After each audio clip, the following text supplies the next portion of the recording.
அழகன், தமிழக தாய மீட்க உறுதி கொண்ட ஒரு மகன். அடித்தட்ட பார்த்தவன், அரியணையும் பார்த்தவன், புரட்சி தலைவி வழி புலியனவே நடந்தவன். ஏழ வாழ வாழ வைக்க சீறி வந்த திருமகன், ஏறு கலப்ப புடிச்சு மேல ஏறி வந்த தலைமகன். ஏழ வாழ வாழ வைக்க சீறி வந்த திருமகன், ஏறு கலப்ப புடிச்சு மேல ஏறி வந்த தலைமகன். எழுச்சி பயண நிகழ்ச்சியில பங்கு பெற்று சிறப்பித்துக் கொண்டிருக்கின்ற மாவட்ட கழகத்துடைய செயலாளர் அன்பு சகோதரர் திரு ஏ.கே. செல்வராஜ் எம்எல்ஏ அவர்களே, நிகழ்ச்சியில பங்கு பெற்றிருக்கின்ற உங்களுடைய தொகுதியினுடைய சட்டப்பேரவை உறுப்பினர், அனைத்துலக எம்ஜிஆர் மன்ற துணை செயலாளர் அருமை சகோதரர் திரு ஏ. பன்னாரி எம்எல்ஏ அவர்களே,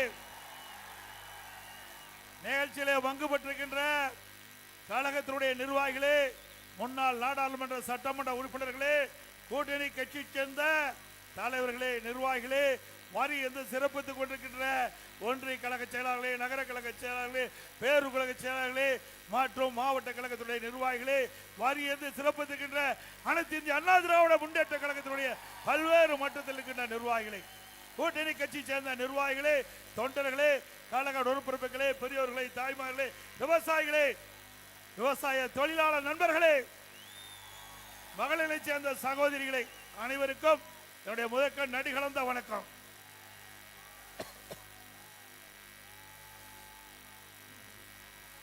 இன்றைய தினம் ஸ்டாலின் அவர்கள் அரசு நிகழ்ச்சியிலே மற்றும் திராவிட முன்னேற்ற கழகத்தினுடைய நிகழ்ச்சியிலே பங்கு பெற்று பேசி வருகிறார்.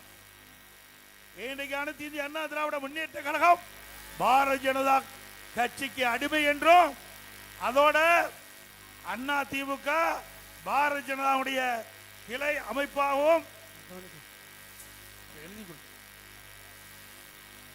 கிளை அமைப்பாக செயல்படுவதாக ஒரு தவறான செய்தியை அவதூறு பிரச்சாரத்தை பரப்பி வரார். நாம் அப்படியா இருக்கிறோம்? சொந்த காலில் நிற்கின்ற கட்சி அண்ணா திமுக கட்சி, உழைப்பாளில் இறைந்த கட்சி, இளைஞர் பட்டாளங்கள் இறைந்த கட்சி, பொன்மலை சம்பல் புரட்சி தலைவர் எம்ஜிஆர் தோற்றுவித்த இயக்கம், அம்மா கட்டி காத்த இயக்கம், ஏழைகளை ஏற்ற பெய்த இயக்கம் அண்ணா திமுக இயக்கம். அப்படிப்பட்ட இயக்கத்தை பார்த்து திரு ஸ்டாலின் அவர்கள் ஒரு அவதூறு பிரச்சாரத்தை பரப்பி வருகிறார். அண்ணா திமுகவை பொறுத்த வரைக்கும் யாருக்கும் அடிமை இல்லை, சுதந்திரமாக செயல்படுகிற கட்சி. திமுக கட்சி அடிமை கட்சி, காங்கிரசுக்கு அடிமை. இன்றைக்கு காங்கிரஸ் திமுக கூட்டணி அங்கம் வைக்கின்ற பொழுது அப்பொழுது கூட்டணி பேச்சுவார்த்தை நடைபெற்றுக் கொண்டிருந்தது. அந்த காலகட்டத்தில் அங்க அறிவாலயத்தில் முதல் மாடியில ரைடு, தரைத்தளத்தில் கூட்டணி பேச்சுவார்த்தை. இதுதான் திமுக அடிமை. அண்ணா திமுக அப்படி அல்ல. அண்ணா திமுக பொறுத்த வரைக்கும் தன்மானம் உள்ள கட்சி, வீர மரபுகள் நிறைந்த கட்சி. ஆகவே ஸ்டாலின் அவர்களே, வேண்டுமென்று திட்டமிட்டு எவ்வளவு அவதூறு பிரச்சாரத்தை பரப்பினாலும் உங்களுடைய பிரச்சாரம் எடுபடாது என்பதை மட்டும் ஆணித்தரமாக நான் தெரிவித்துக் கொள்கின்றேன்.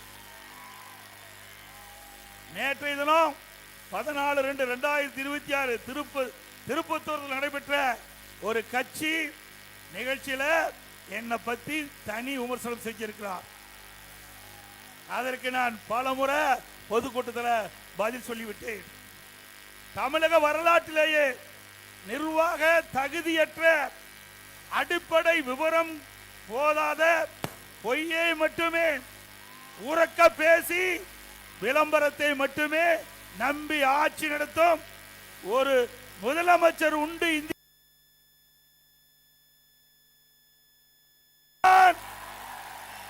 ஸ்டாலின் தான். தினம் ஒரு பேர் அறிவிப்பாரு, ஒரு போட்டோ ஷூட் கொடுப்பாரு, அதோட முடிஞ்சு போச்சு. இந்த ஆட்சியில மக்கள் கண்ட என்ன பலன் செஞ்சிருக்காங்களா? இது விவசாய பெருமக்கள் நிறைந்த பூமி. முழுக்க முழுக்க பவானிசாகர் சட்டமன்ற தொகுதி இந்த விவசாயத்தை நம்பி மக்கள் வாழ்ந்து கொண்டிருக்கின்ற பூமி. இந்த வேட்டு வச்சுட்டே இருக்கிறேன், நிறுத்து. ஆக சிந்தித்து பார்க்க வேண்டும். இன்றைக்கு அனைத்து இந்திய அண்ணா திராவிட முன்னேற்ற கழக ஆட்சியில விவசாயம் செழித்திருந்தது. வறட்சி, விவசாயிகள் பாதிக்கப்பட்டாங்க, வறட்சி நிவாரணம் கொடுத்தோம், விவசாயிகளை காப்பாற்றினோம். அதோட விவசாயிகளுக்கு 2 முறை தொடக்க வேளாண் கூட்டுறவு கடன் வாங்கிய கடன் பயிர் கடன் தள்ளுபடி 2 முறை. விவசாயிகள் எந்த நேரத்திலும் அவருடைய மின் மோட்டார்களை இயக்கின்ற விதமாக 24 மணி நேரம் மும்முனை மின்சாரம் கொடுத்தோம். விவசாயிகள் தங்குதடை இல்லாம விவசாயம் செஞ்சாங்க. விவசாய தொழிலாளிக்கு முழுமையான பணி கிடைச்சது. இன்றைக்கு தலைகளாக மாறிவிட்டது. திமுக ஆட்சிக்கு வந்த உடனே அதெல்லாம் ஷிப்ட் முறையில மாத்திட்டாங்க. மும்முனை மின்சாரம் ஷிப்ட் முறையில கொடுக்கறாங்க. இப்படிப்பட்ட ஆட்சி தேவையா? இன்றைக்கு வேண்டும். இன்றைக்கு திரு ஸ்டாலின் அவர்களே, உங்களுடைய இளமை காலத்தில் அவருக்கு தமிழகத்தில் என்ன பெயர் இருந்தது நாடு அறியும். நான் விவரிக்க வேண்டிய அவசியம் இல்லை. இதை எப்படியெல்லாம் அவர் இளம் வயதிலே சேட்டை பண்ணார் நாட்டுக்கே தெரியும். அவர் எங்களை பற்றி பேசுவதற்கு எந்த அருகதையும் இல்லை. திரு ஸ்டாலின் அவர்களே, தில்லு திராணி தெம்பு இருந்தா எங்களுடைய ஆட்சி காலத்தில் என்ன தவறு என்பதை சுட்டிக்காட்டுங்கள், பதில் சொல்ல தயாராக இருக்கிறோம். அதுல ஒண்ணும் கண்டுபிடிக்க முடியல. ஆனா பேசுவதெல்லாம் என்ன? எடப்பாடி பழனிசாமி பாஜக கட்சிக்கு அடிமை. எடப்பாடி பழனிசாமி ஊர்ந்து போய் பதவி வாங்கினார், பறந்து வந்து பதவி வாங்கினார். இதை தவிர்த்து பொம்மை முதலமைச்சருக்கு ஒண்ணுமே தெரியாது. ஒரு முதலமைச்சர் பேசுகின்ற பேச்சா? ஒரு முதலமைச்சர் நாட்டுக்கு வழிகாட்டியாக இருக்க வேண்டும். தலைமை பொறுப்பேற்றுகிறீர்கள். நீங்கள் பேசுகின்ற ஒவ்வொரு வார்த்தையும் மக்கள் கவனித்துக் கொண்டிருக்கின்றார்கள். திரு ஸ்டாலின் அவர்களே, சிந்தித்து பார்க்க வேண்டும். மாண்புமிகு அம்மா அவர்கள் ஆட்சி புரிந்தார்கள் 2011 இருந்து. துரதிர்ஷ்டவசமாக அம்மா மறைந்து விட்டார்கள். என்னென்னலாம் நாடகத்தை அரங்கேற்றினீங்க, சாதாரண விஷயமா? அம்மா மறைவுக்கு பிறகு அனைத்து இந்திய அண்ணா திராவிட முன்னேற்ற கழகம் பல்வேறு பிரச்சனைகளை சந்தித்தது. உங்களுடைய ஆதரவால், கட்சிக்காரருடைய தொண்டர்கள் நிர்வாகி ஆதரவால் கட்சியை நாங்கள் காப்பாற்றினோம்.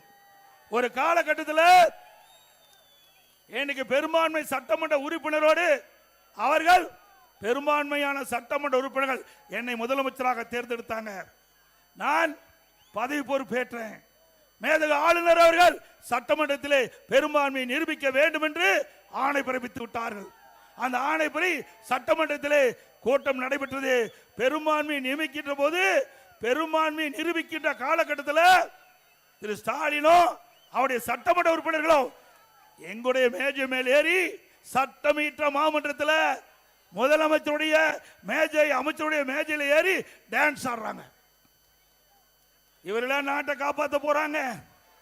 சிந்தித்து பாருங்க, இவரெல்லாம் எப்படிப்பட்டவர் என்பதை மக்கள் எண்ணி பார்க்க வேண்டும். சட்டமீற்ற மாமன்றம், சட்டமன்றம் என்றால் மக்களுக்கு சட்டத்தை ஈற்றக்கூடிய மாமன்றம். அப்படிப்பட்ட சட்டமன்றத்தில் சபாநாயகர் ஒரு தாழ்த்தப்பட்ட வகுப்பை சார்ந்தவர்.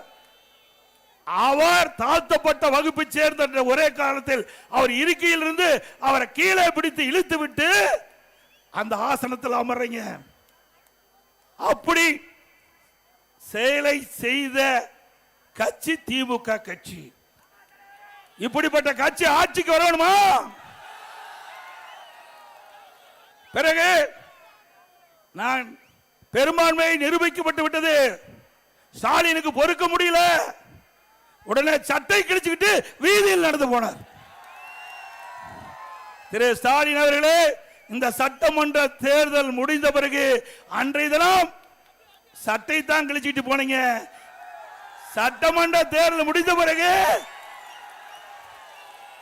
சாலையில ஆடை இல்லாம போனாலும் போகக்கூடிய சூழ்நிலை ஏற்பட்டு விடும். எங்களை பத்தியா விமர்சனம் செய்யற திரு ஸ்டாலின் அவர்களே, நீங்க உங்க அப்பா வழியில நீங்க முதலமைச்சர் ஆனீங்க. உங்க அப்பா திரு கருணாநிதி அவர்கள் திமுக தலைவர், திமுக முதலமைச்சராக இருந்தார் அந்த கட்சியில. பிறகு அதன் வழியில நீங்க எம்எல்ஏ ஆனீங்க. நான் அப்படி இல்லை, இங்கே எங்களுடைய தலைவருடைய பேச்சை கேட்டு உழைத்து படிப்படியா எங்களுடைய இந்த மக்கள் கழக நிர்வாகிகள் தொண்டர்கள் இந்த பதவி கொடுத்து உங்க முன் பேசுறேன். என்னுடைய பதவி உழைப்பால் பெற்ற பதவி. உங்களுடைய திரு ஸ்டாலினுடைய பதவி அப்பா திரு ஸ்டாலினுடைய அப்பாவால் அடையாளம் காட்டப்பட்ட பதவி, உழைப்பால் வந்த பதவி அல்ல. 1989ஆம் ஆண்டு அவரும் முதல் எம்எல்ஏ திரு ஸ்டாலின், நானும் சேவல் சின்னத்தில் வெற்றி பெற்று முதலாக எம்எல்ஏ வந்தேன். அதுக்கு பிறகு எந்த ஒரு அரசியல் பின்புலமும் இல்லாம மாண்பு அம்மாவுடைய அருள் ஆசி பெற்று பல முறை சட்டமன்ற உறுப்பினர், நாடாளுமன்ற உறுப்பினர், பிறகு அம்மா அமைச்சரவையிலே அமைச்சர், பிறகு உங்களால் முதலமைச்சர் என்ற பொறுப்பு கிடைச்சது. ஸ்டாலினுக்கு அப்படியே கிடைச்சது. திரு கருணாநிதி அவர்கள் திமுக தலைவர், உடல்நலம் பாதிக்கப்பட்டு வீட்டிலே இருந்தார். வெளியிலே வர முடியாத சூழ்நிலை கூட திரு ஸ்டாலினை நம்பி திமுக கட்சி பதவி கொடுக்கல. திமுக கட்சியுடைய தலைவர் பதவியை ஸ்டாலினுக்கு கொடுக்கல. ஏன்னா ஒரு பொம்மை ஆளு, திறமை இல்லாத ஆளு, கொடுத்த என்ன பிரயோஜனம் என்று செயல் தலைவரை கொடுத்தார். உங்க அப்பாவே உன்னை நம்பி தலைவரை கொடுக்கல. திரு கருணாநிதி அவர்களே திரு ஸ்டாலினை நம்பி அவர் உயிரோடு இருக்கும் போது திமுக கட்சி தலைவர் பதவி கொடுக்கல. அப்படிப்பட்ட நபர் தான் இன்றைய முதலமைச்சர் ஸ்டாலின் அவர்கள் என்பதை மறந்துவிட்டு பேசிக் கொண்டிருக்கின்றார். ஸ்டாலின் அவர்களே, பல முறை நான் குறிப்பிட்டு விட்டேன். ஒரு தொலைக்காட்சியிலே நான் பேட்டி கொடுக்கின்ற பொழுது அந்த தொலைக்காட்சியிலே பேட்டி கண்டவர் என்னிடத்தில் ஒரு கேள்வி கேட்டார். நீங்கள் திரு ஸ்டாலின் அவர்களும் நீங்களும் மேடையிலே தோன்றி இருவரும் தங்களுடைய கருத்துக்களை சொல்ல முன்வருவீர்களா என்று கேட்டார். நான் தயார். எந்த இடத்துல எந்த மீட்டிங் போட்டாலும், எந்த இடத்துல மேடை போட்டு எங்களை அழைத்தாலும் நான் வருகிறேன். அனைத்து இந்திய அண்ணா திராவிட முன்னேற்ற கழக ஆட்சியில் என்னென்ன சாதனை செஞ்சோம், திமுக ஆட்சியில் என்னென்ன சாதனை செஞ்சோம் நாங்க சொல்றோம். திரு ஸ்டாலின் சொல்லட்டும். இதுவரைக்கும் பேச்சே இல்லை, இதுவரைக்கும் பதிலே இல்லைங்க. அது மட்டுமல்ல, இன்றைய தினம்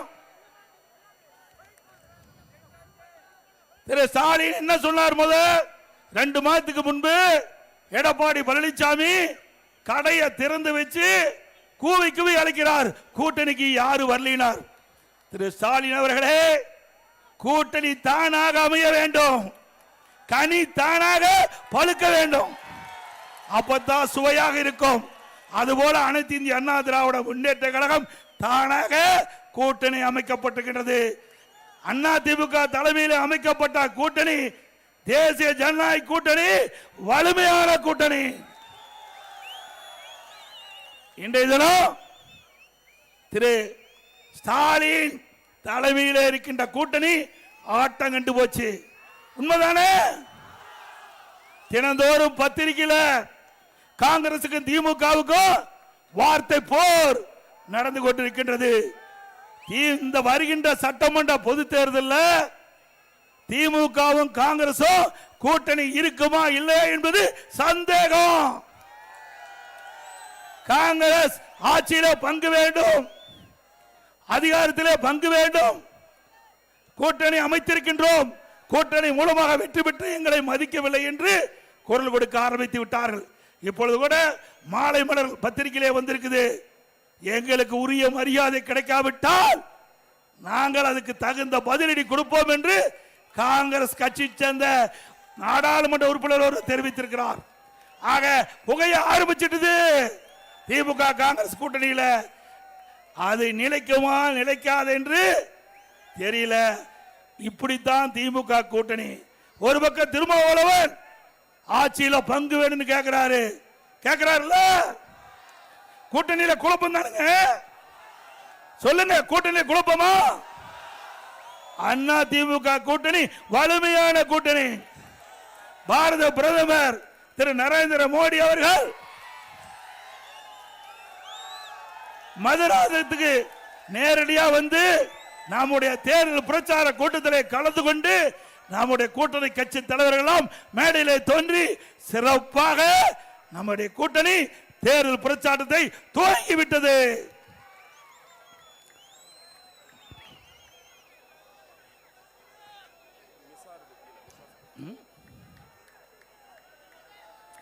அது மட்டுமல்ல, இன்றைய தினம் அனைத்து இந்திய அண்ணா திராவிட முன்னேற்ற கழக கட்சி தான் 181 இடத்துல எழுச்சி பயணத்தை முடித்துக் கொண்டு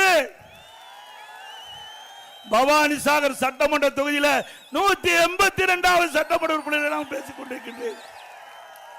இதுவரை எந்த கட்சியும் சட்டமன்ற தொகுதி வாரியாக சென்று தேர்தல் பிரச்சாரம் செய்ததில்லை. முதல் அனைத்து இந்திய அண்ணா திராவிட முன்னேற்ற கழகம் தான் 182 சட்டமன்ற தொகுதியிலும் நேரடியாக சென்று மக்களை சந்தித்து மக்களுக்கு தேவையான கருத்துக்களை சொல்லுகின்ற முதல் இடத்தில் இருப்பது அண்ணா திமுக கூட்டணி கட்சிகள். அதோடு இந்த தினம் சட்ட ஒழுங்கு அடியோடு சீர்கெட்டு விட்டது. எங்க பார்த்தாலும் போதை பொருள் விற்பனை, போதை ஆசாமிகள், அவள் செய்கின்ற அட்டகாசம் கொஞ்சம் நஞ்சம் இல்ல. கொலை கொல்ல திருட்டு வழிப்பறிவி நடக்காத நாளே இல்ல. நடக்குது இல்ல? தினந்தோறும் பத்திரிகை செய்தி அதான வந்துட்டு இருக்குது. முதல்ல பாத்தீங்களா செய்தியில பல செய்தி வரும். இப்போ முதல்ல தங்க என்ன விலை, வெள்ளி விலை என்ன அப்படின்னு தான் தொலைக்காட்சியில் செய்தி வரும். இப்போ கொலை நிலவரம் என்ன, போதைப் பொருள் நடமாட்டம் எந்த நிலையில இருக்குது, அப்படிப்பட்ட நிலவரம் இந்த ஆட்சியில் தான் பார்க்கப்படுகிறது. இப்படிப்பட்ட ஆட்சி தொடர வேண்டுமா? அது மட்டுமல்ல, இன்றைக்கு முதலமைச்சர் பேசுகிறார். நேற்று தினம் 14ஆம் தேதி பேசுகிறார். இன்றைக்கு அண்ணா திமுக ஆட்சியிலே பாலியல் வன்கொடுமை நடைபெற்றதாக திரு ஸ்டாலின் அவர்களே, நீங்கள் முதலமைச்சராக தமிழகத்திலே பொறுப்பேற்று 2021 வரை 2025 வரை 2021 முதல் 2025 வரை 6999 சிறுமிகள் பாலியல் வன்கொடுமைக்கு ஆளாயிருக்கிறாங்க. 6999 சிறுமிகள் பாலியல் வன்கொடுமைக்கு ஆகியிருக்கிறாங்க. எப்பொழுது பார்த்தாலும் ஸ்டாலின் பேசுகிறார் அப்பா என்று சொன்னால் மகிழ்ச்சி என்று. ஆனால் இந்த 6999 சிறுமிகளும் அப்பா அப்பா என்று கதறுகிறது. உங்கள் காதில் விழவில்லையா? ஆக இந்த ஆட்சி ஒரு மோசமான ஆட்சி என்பதற்கு இதுவே ஒரு உதாரணம். அது மட்டுமல்ல, பெண்களுக்கு பாதுகாப்பு இல்ல, பாட்டிமார்களுக்கு கூட பாதுகாப்பு இல்ல. இப்படிப்பட்ட கேவலமான ஆட்சி தொடர வேண்டுமா? சிந்திச்சு பாருங்க. இன்றைக்கு இதை கட்டுப்படுத்தக்கூடியவர்கள் சட்ட ஒழுங்கு நிரந்தர டிஜிபி வேணும். சட்ட ஒழுங்கு நிரந்தர டிஜிபி இதுவரைக்கும் இந்த அரசாங்கம் நியமிக்க முடியல. ஒரு டிஜிபி ஓய்வு பெறுவது என்றால் அதற்கு 3 மாதத்துக்கு முன்பாகவே அரசு தகுதியான டிஜிபிகளை மத்தியில் யூபிஎஸ்சிக்கு அனுப்பி அதில் யூபிஎஸ்சி அதில் 3 பேர் தகுதியானவர்களை தேர்வு செய்து மாநில அரசுக்கு அனுப்பி அதில் 3இல் ஒருவரை தேர்ந்தெடுத்து சட்ட ஒழுங்கு நிரந்தர டிஜிபி நியமிப்பது முறை. இன்றைக்கு மத்திய அரசாங்கம் யூபிஎஸ்சி 3 பேரை தேர்வு செஞ்சு மாநில அரசுக்கு அனுப்பிச்சாச்சு. இதுவரை மாநில அரசு டிஜிபி நிரந்தர டிஜிபியை சட்ட ஒழுங்கு நிரந்தர டிஜிபி நியமிக்கல. நீதிமன்றம் வரைக்கும் போயிருக்குது. இப்படிப்பட்ட ஒரு கேவலமான ஆட்சி, திறமையற்ற முதலமைச்சர் நாட்டை ஆண்டு கொண்டிருக்கிறாங்களா? நாட்டை ஆண்டு கொண்டிருக்கிற காரணத்தினால சட்ட ஒழுங்கு சந்தி சிரிக்குது. பொதுமக்களுக்கு பாதுகாப்பு இல்ல, காவல் பணிபுரிகின்ற காவலருக்கே பாதுகாப்பு இல்ல. நீங்க எல்லா தொலைக்காட்சியிலையும் பார்த்திருப்பீங்க. எகிரி எகிரி அடிக்கிறான் கஞ்சா போதைக்கார காவல்துறை அதிகாரியில. இப்படிப்பட்ட ஒரு மோசமான ஆட்சிக்கு முற்றுப்புள்ளி வைக்கின்ற தேர்தல் 2021 சட்டமன்ற பொது தேர்தல். இந்த ஆட்சியில டாஸ்மாக் ஊழல், ஒரு பாட்டிலுக்கு 10 ரூபா. யார் வாங்கினா? செந்தில் பாலாஜி. அவர் அமைச்சராக இருக்கும்போது ஒரு பாட்டிலுக்கு 10 ரூபா வாங்கினார். தமிழ்நாட்டில் சுமார் 6000 மதுக்கடைகள் இருக்குது. டாஸ்மாக் கடை ஒரு நாளைக்கு 1.5 கோடி பாட்டில் விற்குது. ஒரு பாட்டிலுக்கு 10 ரூபாய்னா ஒரு நாளைக்கு 15 கோடி ஏழைகள் சுரண்டுனாங்க. இந்த பணம் பூரா மேலிடத்துக்கு போதுங்கிறாங்க. மாசத்துக்கு 450 கோடி, கிட்டத்தட்ட ஒரு வருடத்துக்கு 5400 கோடி இந்த டாஸ்மாக் மூலம் இன்றைக்கு முறைகேடு நடந்திருக்குது. இந்த 4.5 ஆண்டுல சுமார் 23,000 கோடி டாஸ்மாக்ல ஊழல் செஞ்சிருக்கிறாங்க. அந்த பணத்தை எடுத்துக்கிட்டு அந்த ஊழல் செய்த பணத்தை வச்சுதான் இந்த தேர்தலில் வாக்காளரை விலைக்கு வாங்க முயற்சி செய்யறாங்க. வாக்காளர் பெருமக்கள் தயவு செய்து அருள்வருந்து நீங்க உஷாரா இருக்க வேண்டும். கொள்ளையடித்த பணத்தை வைத்துக் கொண்டு மக்களை சந்திக்க இருக்கிறாங்க. நாங்கள் திட்டங்களை கொடுத்து மக்களை சந்திக்கிறோம். அண்ணா திமுக ஆட்சியில் என்னென்ன சாதனை செய்தோம் என்று சொல்லி கூட சந்திக்கிறோம். திமுக அப்படி சந்திக்கல. சொல்றதுக்கு எதுவும் இல்ல, செஞ்சா தானே சொல்றதுக்கு. சட்டில் இருந்தா தானே ஆப்பையில வரும். இந்த ஆட்சியில் எதுவுமே செய்யலையே. அண்ணா திமுக ஆட்சியில் ஒரே வருடத்தில் 11 அரசு மருத்துவக் கல்லூரி மருத்துவமனை கொண்டாந்தோம். 11 அரசு மருத்துவக் கல்லூரி, 7 சட்டக் கல்லூரி 10 வருஷத்துல, 21 பாலிடெக்னிக் கல்லூரி, 68 கலை மற்றும் அறிவியல் கல்லூரி, 4 பொறியியல் கல்லூரி, 5 கால்நடை மருத்துவக் கல்லூரி, ஆராய்ச்சி நிலையம், மிகப்பெரிய கால்நடை பூங்கா, தலைவாசல் 1000 கோடியில, இப்படி பல கல்லூரிகளை திறந்து கற்போட எண்ணிக்கை உயர்த்தணும். பட்ட படிப்பு படிக்கின்ற மாணவருடைய எண்ணிக்கை உயர்த்தணும். மத்திய அரசு நிர்ணயித்த அந்த 2030 அடைய வேண்டிய இலக்கை 2019 நாங்கள் 20 அடைந்தோம். சாதனை படிச்சோம். 100க்கு அம்மா தமிழகத்துடைய முதலமைச்சர் அம்மா பதவி ஏற்கின்ற பொழுது 100க்கு 32 பேர் தான் உயர்கல்வி படிச்சாங்க. அம்மா எடுத்த முயற்சி, அண்ணா திமுக கல்வியிலே புரட்சி மறுமலர்ச்சி ஏற்படுத்திய விளைவு, அதிகமான கல்லூரி திறந்த விளைவு 2019-20 100க்கு 52 பேர் உயர்கல்வி படிச்சாங்க. இன்றைய தினம் புள்ளி வர சொல்லுது 48% தான் இன்றைக்கு இந்த உயர்கல்வி படிக்கக்கூடிய எண்ணிக்கை வந்திருக்கு. 52 48 குறைஞ்சு போச்சு. ஆக இந்த ஆட்சியில சரியாக நிர்வாகம் இல்லாத காரணத்தினால உயர்கல்வி படிப்புடைய எண்ணிக்கை குறைஞ்சு போச்சு. அதே போல திரு ஸ்டாலின் தேர்தல் நேரத்தில் குறிப்பிட்டார், திராவிட முன்னேற்ற கழகம் ஆட்சிக்கு வந்தா படிக்கின்ற இளைஞர்களுக்கு வேலைவாய்ப்பு உருவாக்கி தருவோம் என்று சொல்லி இன்றைக்கு அரசு சார்பா 5 லட்சம் காலி பணியிடங்கள் இருக்குது. ஆட்சிக்கு வந்த உடனே 5 லட்சம் காலி பணியிடங்கள் நிரப்பப்படும் சொன்னார். நிரப்பினாரா? இதுவரைக்கும் 1 லட்சம் பேர் தான் நிரப்பியிருக்கா சொல்றாரு. 1 லட்சம் பேர் பணி ஓய்வு பெற்றுட்டாங்க. அவர்கள் ரிட்டையர் ஆயிட்டாங்க. 1 லட்சம் பேர், அந்த 1 லட்சம் பேர் தான் நியமிச்சிருக்காரு. ஆனா கொடுக்கப்பட்ட வாக்குறுதி 5 லட்சம் பேர் நியமிப்பதாக. அப்படியே அரசு காலி பணியிடங்கள் அப்படியே இருக்குது. அதனாலதான் நிர்வாகம் சரியில்லை. அதோட ஸ்டாலின் அவர்கள் ஆட்சிக்கு வந்த பிறகு மின் கட்டண உயர்வு, 62% மின் கட்டண உயர்வு, குடிநீர் வரி உயர்வு, நகராட்சியில் குப்பைக்கு வரி, இப்படி வரி மேல் வரி போட்டு மக்களை வாட்டி வதைக்கிற அரசாங்கம். விலைவாசி விண்ணை முட்டுகின்ற அளவுக்கு உயர்ந்து போச்சு. அரிசி விலை உயர்வு, எண்ணெய் விலை உயர்வு, பருப்பு விலை உயர்வு, இதை பற்றி எல்லாம் திரு ஸ்டாலின் சிந்திக்கிறதுக்கு நேரம் இல்லை.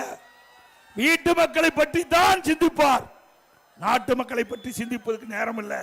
இதே அண்ணா திமுக ஆட்சி இருக்கின்ற பொழுது, இப்படி உணவுப் பொருள் விலை ஏறுகின்ற பொழுது அதை கட்டுப்படுத்துவதற்கு விலை கட்டுப்பாட்டு நிதியம் என்ற ஒரு நிதியை உருவாக்கி 100 கோடி ரூபாய் வைத்து இன்றைக்கு புளி விலை அதிகமாயிடுச்சுன்னா எந்த மாநிலத்தில் புளி விலை குறைவு அதை வாங்கிட்டு வந்து இங்க விற்பனை செஞ்சு விலை சரி கட்டுவோம். பருப்பு விலை உயர்ந்து போனா எந்த மாநிலத்தில் பருப்பு விலை குறைவு அங்க போய் விலைக்கு வாங்கி தமிழகத்துக்கு கொண்டு வந்து அந்த விலையை குறைப்போம். இப்படி மக்கள் பாதிக்காத அளவிற்கு உணவுப் பொருட்கள் விலையை கட்டுப்படுத்த அரசாங்கம் அதிமுக அரசாங்கம். கொரோனா காலம் கடுமையான சோதனை.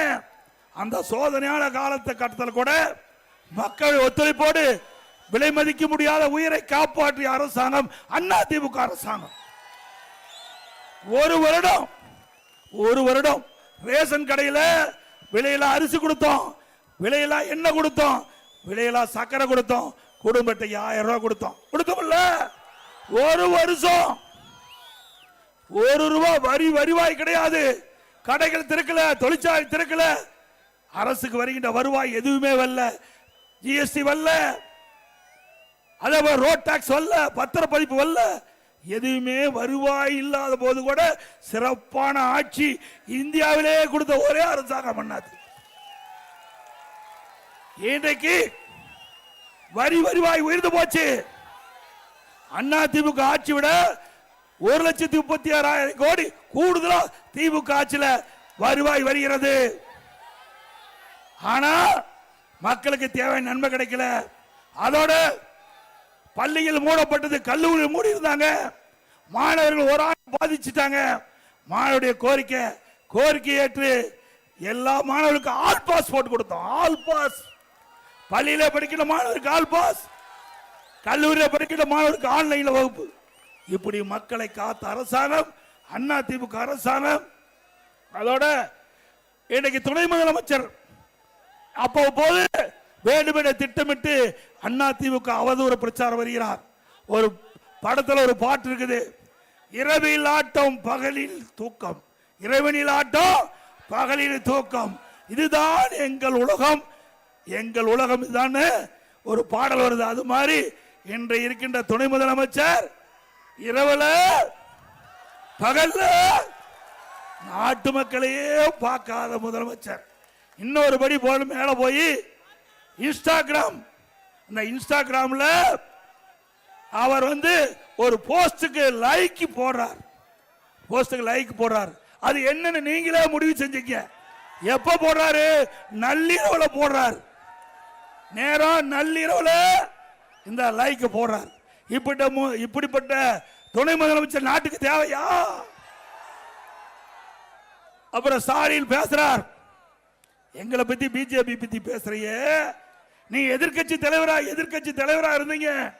திமுக எதிர்கட்சியில் இருக்கும்போது அன்றைக்கு பிரதமராக இருந்த திரு நரேந்திர மோடி அவர்கள் தமிழகத்துக்கு வருகின்ற பொழுது கருப்பு கொடி காட்டினார், கருப்பு பலன் விட்டார்.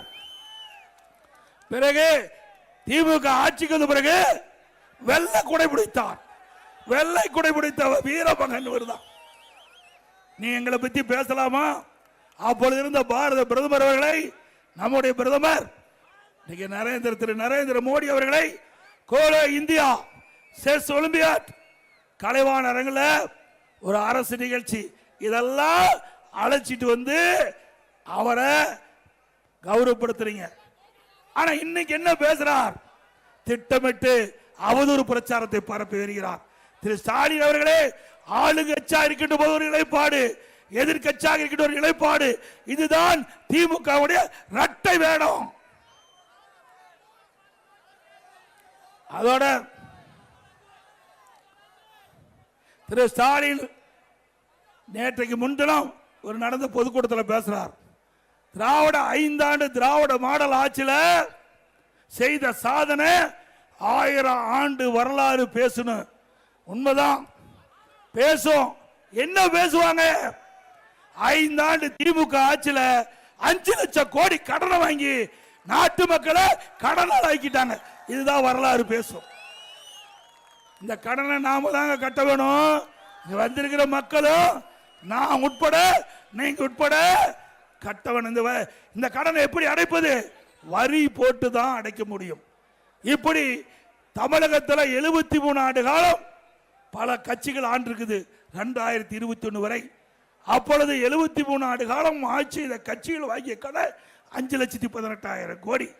2021 இருந்து 2025 முடிய திமுக வாங்கிய கடன் 5 லட்சம் கோடி. 5 ஆண்டுல 5 லட்சம் கோடி வாங்கி கடனை வாங்கிட்டு இன்னைக்கு வரலாறு பேசுமா? பேசும். கடன் வாங்கினத பேசுவாங்க. நேற்று தினம்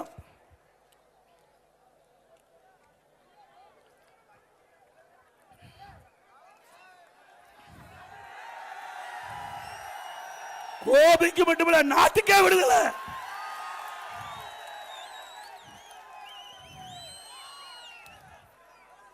திரு ஸ்டாலின் அவர்கள் இன்றைக்கு ஆட்சி பொறுப்பேற்கிறதுக்கு முந்தி பல ஊழல்கள், கொஞ்ச நஞ்ச ஊழல் இல்ல.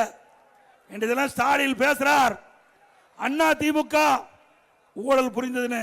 திரு ஸ்டாலின் அவர்களே, உங்களுடைய அமைச்சரவையில் இருக்கின்ற ஒரு துறை நகர்ப்புற வளர்ச்சி துறை, நகர்ப்புற வளர்ச்சி துறை, குடிநீர் வழங்கல் துறை, அதில் முறைகேடு நடைபெற்றதாக அமலாக்கத்துறை ஆதாரத்தோட கண்டுபிடிச்சு அவர் மீது நடவடிக்கை எடுக்க வேண்டும் என்று 2 முறை நம்முடைய தலைமை பொறுப்பில் காவல் அதிகாரிக்கு அனுப்பப்பட்டிருக்கிறாங்க. இதுவரைக்கும் நடவடிக்கை எடுக்கல. இப்ப நீதிமன்றத்தில் வழக்கு இருக்குது. இன்னொன்னு டிரான்ஸ்பாரம், திரு செந்தில் பாலாஜினாவே கத்துறீங்க. ஊழலுக்கு பேர் போனது திமுக. டிரான்ஸ்பாரத்தில் 32 டெண்டர் போடுறாங்க. ஒரே ரேட். இந்தியாவில் இப்படி எங்கேயுமே டெண்டர் நடந்தது கிடையாது. ஒரே ரேட்ல 32 டெண்டர். அந்த ஊழல் நீதிமன்றத்தில் நிக்குது. இதையெல்லாம் வருகின்ற பொழுது தேர்தல் நேரத்தில் பத்திரமா இருப்பாங்க. எங்க இருப்பாங்களோ அங்க இருப்பாங்க. சட்டத்திலிருந்து தப்பவே முடியாது. ஊழல் செஞ்சவங்க தப்ப முடியாது. உப்ப தின்றவங்க தண்ணி குடிச்சே ஆக வேண்டும்.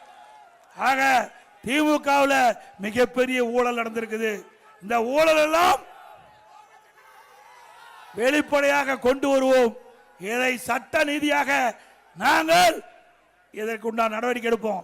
நீங்க 2 நாளைக்கு முந்தி பாத்தீங்கன்னா கனிம வள கொள்ள, மணல் திருட்டு கரூர்ல எங்களுடைய முன்னாள் அமைச்சர் அறிவிச்சார் விஜயபாஸ்கர் அவர்கள் பல முறை அதிகாரி சொல்லி பார்த்தாங்க.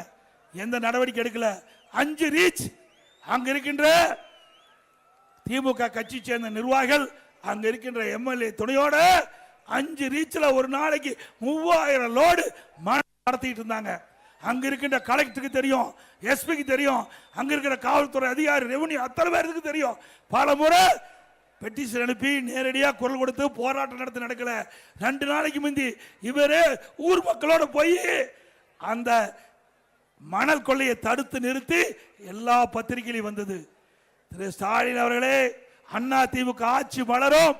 இதற்கு இந்த மணல் கொள்ளைக்கு எந்தெந்த அதிகாரிகள் உடந்தையாக இருந்தார்களோ அவர்கள் மீது சட்ட நீதியாக நடவடிக்கை எடுக்கப்படும். எங்க பட்டம் பகல்ல மணல் அள்ளிட்டு போறாங்க. காவல்துறை அதிகாரிகள் பாதுகாப்பா இருக்கிறான். மணல் திருட்டுக்கு காவல்துறை அதிகாரிகளும் வருவாய்த்துறை அதிகாரிகளும் பாதுகாப்பாக இருப்பது எந்த விதத்தில் நியாயம்?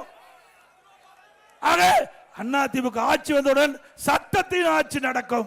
அப்பொழுது இந்த ஊழல் செய்தவர்கள் அத்தனை பேரும் தண்டிக்கப்படுவார் என்பதை நேரத்தில் தெரிவிக்கிறேன். அதோட திமுக ஆட்சி வந்தவுடனே போராட்டம், விவசாயிகள் போராட்டம், செவிலியர்கள் போராட்டம், தூய்மை பணியாளர்கள் போராட்டம், மருத்துவர்கள் போராட்டம், சத்துணவு அமைப்பாளர்கள் போராட்டம். இப்படி தமிழகம் ஒரு போராட்ட களமாக மாறிட்டது. எவ்வளவு மோசமான ஆட்சி தமிழகத்தில் தான் பார்க்கப்படுகிறது. ஆக அனைத்து இந்திய அண்ணா திராவிட முன்னேற்ற கழக ஆட்சி விரைவிலே மலர நீங்கள் அத்தனை பேரும் நல்ல ஆதரவை தர வேண்டும் என்று சொல்லி, அது மட்டும் இல்லைங்க, இன்னைக்கு நாட்டில் பணத்தை திருடுவாங்க, நகையை திருடுவாங்க. ஆனா இந்த ஆட்சியில் உடல் உறுப்பை திருடுறாங்க.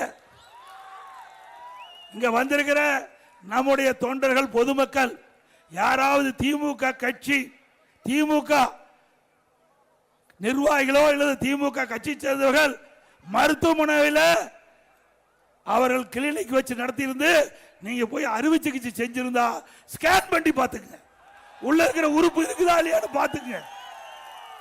திமுக சேர்ந்த சட்டமன்ற உறுப்பினர் அவருடைய மருத்துவமனையில் ஏழைகளுடைய வறுமையை பயன்படுத்தி அவருடைய கிட்னியை முறைகேட எடுத்திருக்கிறாங்க. இத திமுக அரசாங்கமே கண்டுபிடிச்சு இதுவரைக்கும் நடவடிக்கை எடுக்கல. அண்ணா திமுக ஆட்சிக்கு உடனே இந்த கிட்னி முறைகேட்டில் ஈடுபட்டுகின்றவர்களை கண்டிப்பாக சட்டத்தின் முன் நிறுத்தப்பட்டு அவர்களுக்கு தண்டனை பெற்று தரப்படும்.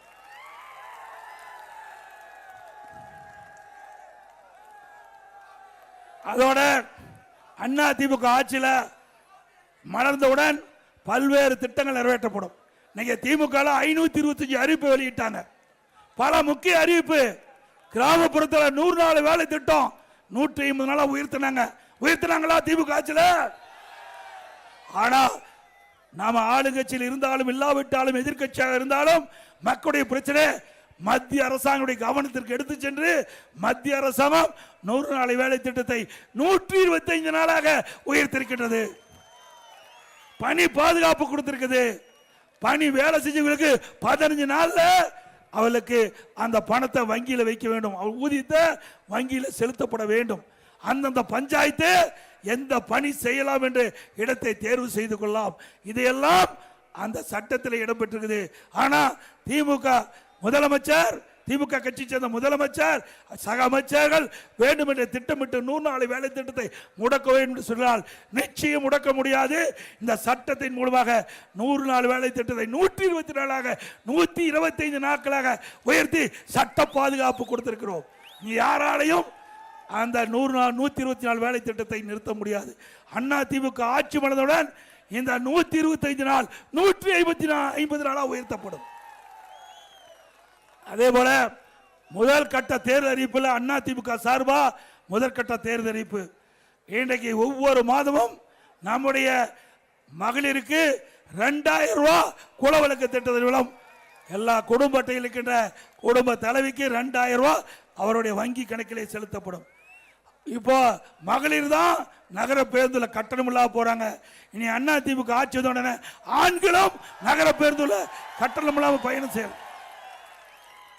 அனைவருக்கு வீடு, ஏழைகளா இருக்கின்றவர்கள் அனைவருக்குமே அற்புதமான காங்கிரீட் வீடு கட்டப்படும்.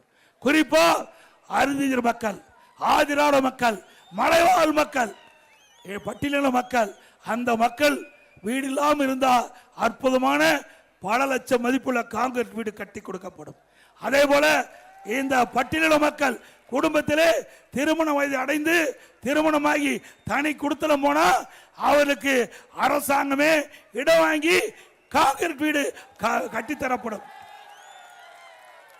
அதே போல நம்முடைய சகோதரிகள் குறிப்பிட்ட நேரத்துக்கு பணிக்கு செல்ல, பணி முடிஞ்சு வீடு திரும்ப அம்மா இருசக்கர வாகனம் 5 லட்சம் பேருக்கு கொடுக்கப்படும்.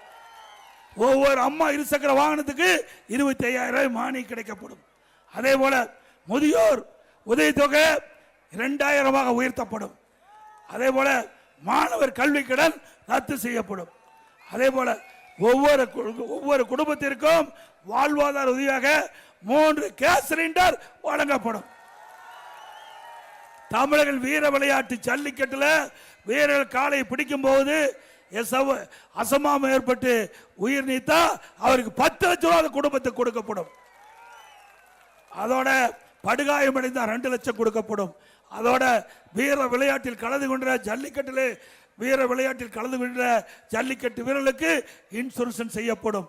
அதே போல ஜல்லிக்கட்டு போட்டியிலே கலந்து கொள்கின்ற காளைகளுக்கு, பதிவு செய்யப்பட்ட காளைகளுக்கு இன்சூரன்ஸ் செய்யப்படும். அதே போல சிறுபான்மை வகுப்பை சேர்ந்த மகளிர் சுயக்குழு தொடங்குவதற்கு வட்டிலா கடன் மற்றும் மாற்றுத்திறனாளி கூட்டுறவு வங்கி கடன் தள்ளுபடி செய்யப்படும். அதோட நடபாதை, அங்கங்க நகரத்தில் பார்த்தீங்கன்னா நடபாதை இருக்கும். அதுல ஓரமா கடை வச்சிருப்பாங்க. அந்த கடைக்காரெல்லாம் அங்க கூட்டுறவு வங்கியில கடன் வாங்கி இருக்கிறாங்க. அந்த கடன் தள்ளுபடி செய்யப்படும்.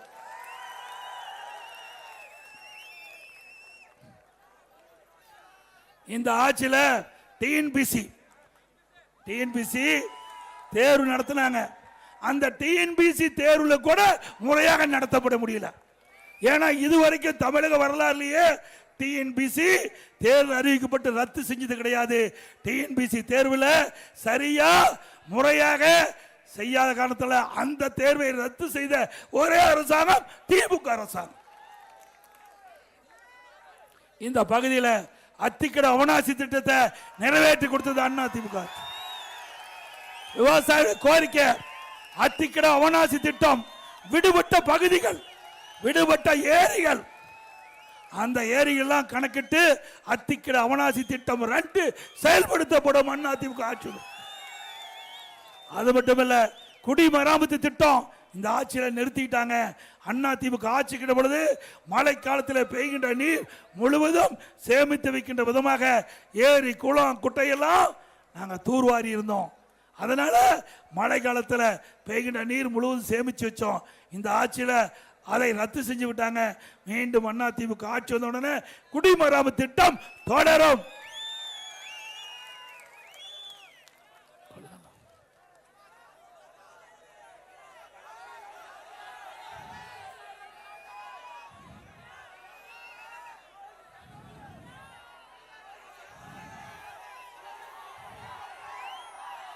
அனைத்து இந்திய அண்ணா திராவிட முன்னேற்ற கழகத்தை பொறுத்த வரைக்கும் இது ஏழை எளிய மக்களுக்காக துவக்கப்பட்ட இயக்கம். நாட்டில் கிராமத்திலிருந்து நகர வரை இருக்கின்ற மக்களுக்கு தேவையான திட்டங்கள், அடிப்படை வசதிகள் முழுவதும் நிறைவேற்றக்கூடிய அரசாங்கம். அது மட்டுமல்ல, இந்த பகுதி மக்கள் பவானி சாகர் சட்டமன்ற தொகுதியில் பல கோரிக்கைகளை கொடுத்திருக்கிறாங்க. அந்த கோரிக்கையெல்லாம் அண்ணா திமுக ஆட்சி மனதுடன் நிறைவேற்றி தரப்படும் என்ற செய்தியை சொல்லி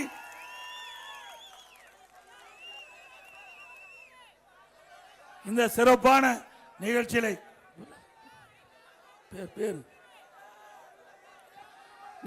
பங்கு பெற்றிருக்கின்ற மரியாதைக்குரிய முன்னாள் அமைச்சர் சகோதரர் கேசி கருப்பணன் அவர்களே, முன்னாள் அமைச்சர் திரு கே.வி. ராமலிங்கம் அவர்களே, இங்கே நிகழ்ச்சியிலே பங்கு பெற்றிருக்கின்ற மரியாதைக்குரிய சகோதரர்கள் முன்னாள் எம்பி அண்ணன் கே.கே. காளியப்பன் அவர்களே, திரு சிதம்பரம் முன்னாள் எம்எல்ஏ அவர்களே, திரு எஸ்.எஸ். ரமணிதரன் முன்னாள் எம்எல்ஏ அவர்களே, திரு எம்.ஆர். ராஜா முன்னாள் எம்எல்ஏ அவர்களே, திருமதி ஏ.டி. சரஸ்வதி முன்னாள் எம்எல்ஏ அவர்களே, திரு ஈஸ்வரன் முன்னாள் எம்எல்ஏ அவர்களே, திரு ஜெயக்குமார் எம்எல்ஏ அவர்களே, கழக புரட்சித் தலைவர் பேரவை துணைச் செயலாளர் அறிவித்த வி.கே.சி. சிவகுமார் அவர்களே, மற்றும் திரு கே.பி.எஸ். ராஜா அவர்களே, மாவட்ட புரட்சித் தலைவர் பேரவை இணைச்சாளர் திரு ஏ.டி. சசிபிரபு அவர்களே, மற்றும் நிகழ்ச்சியிலே கலந்து கொண்டிருக்கின்ற டாக்டர் எஸ்.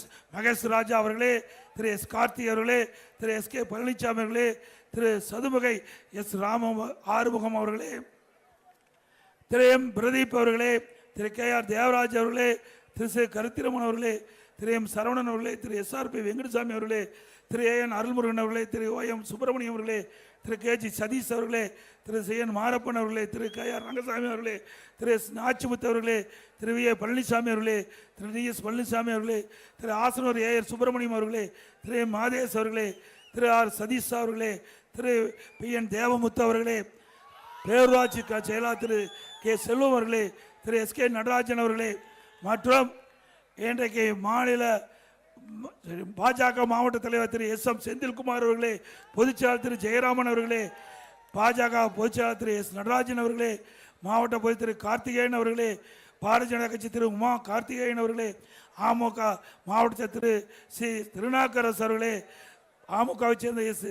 சரவணகுமார் அவர்களே, அமமுக சேர்ந்த நகர செயலாளர் திரு என். மூர்த்தி அவர்களே, பாமக மாவட்ட செயலாளர் திரு எஸ்.கே. மூர்த்தி அவர்களே, மற்றும் ஷேக் மொய்தீன் அவர்களே, மற்றும் தமிழ் மாநில காங்கிரஸ் கட்சியை சேர்ந்த முன்னாள் எம்எல்ஏ அண்ணன் விடியல் சேகர் அவர்களே, ஈரோடு பி. விஜயகுமார் மாவட்ட தலைவர்களே, திரு கே.கே. பிரகாஷ் அவர்களே, வசந்தகுமார் அவர்களே, மற்றும் நிகழ்ச்சியிலே கலந்து கொண்டு சிறப்பித்துக் கொண்டிருக்கின்ற திரு வி.சி. வரதராஜன் அவர்களே, வி.கே.சி. வரதராஜன் அவர்களே, இந்த நிகழ்ச்சியை சீரும் சிறப்போடும் நடத்துவதற்கு அடித்தளம் வழங்கிய மாவட்ட செயலாளர் அமைச்சர் செல்வராஜ் அவர்களே, ஆரம்பிச்சார் பன்னாரி அவர்களே, இங்கே நிகழ்ச்சியை சிறப்பாக நடத்திய நகர கழக செயலாளர், ஒன்றிய செயலாளர், பேரூர் செயலாளர், கழகத்துடைய அனைத்து நிர்வாகிகள், கூட்டணி கட்சி சேர்ந்த தலைவர்கள், நிர்வாகிகள், தொண்டர்கள், கழக உறுப்பினர்கள், பொதுமக்கள் அத்தனை பேருக்கும் நன்றி நன்றி நன்றி. அதோடு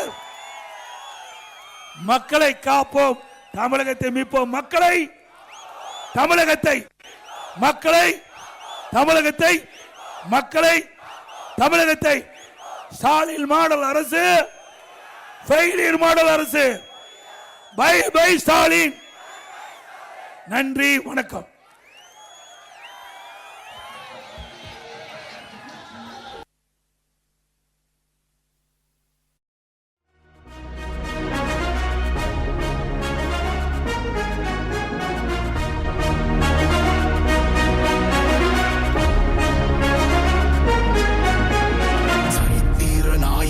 சாமானிய நாயகன், தமிழக தாய மீட்க உறுதி கொண்ட ஒரு மகன்.